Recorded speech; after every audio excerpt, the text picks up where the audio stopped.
Friends, good afternoon. ఈరోజు మా lunch special ఏం తెలుసా? వేడిగా అన్నం, దాంట్లోకి పచ్చెనగబెళ్ళ కూర. నాకైతే చాలా ఇష్టం. ఎంతమందికి ఇష్టం పచ్చెనగబెళ్ళ కూర? ఎంతమందికి తెలుసు? అవి బీరకాయలు వేసి, పొట్లకాయలు వేసి రకరకాలు చేసుకుంటారు, కానీ నేను ఉల్లిపాయ వేపించి పచ్చెనగబెళ్ళ కూర చేపిస్తాను మా ఇంట్లో. నాకైతే ఆ కూర చాలా ఇష్టం. టమోటా వేస్తారు, ఉల్లిపాయ వేస్తారు, పచ్చెనగబెళ్ళ వేస్తారు.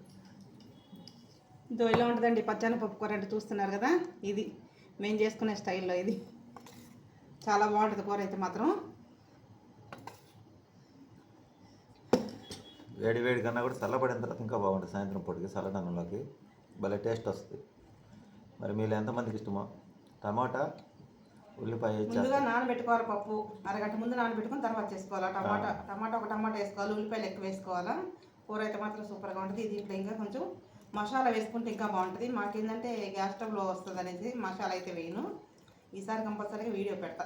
మసాలా లేకుండా చేసే కూర అయితే బాగుంటుంది. మసాలా లేకుండా.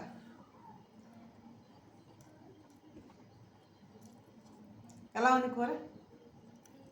సరిపోయినాయి అని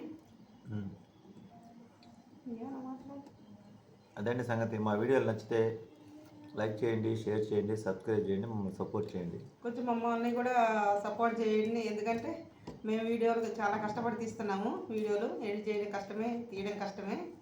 అంత కష్టపడుతున్నాం కాబట్టి మీరు కూడా కొంచెం అభిమానించాలని కోరుకుంటున్నాము.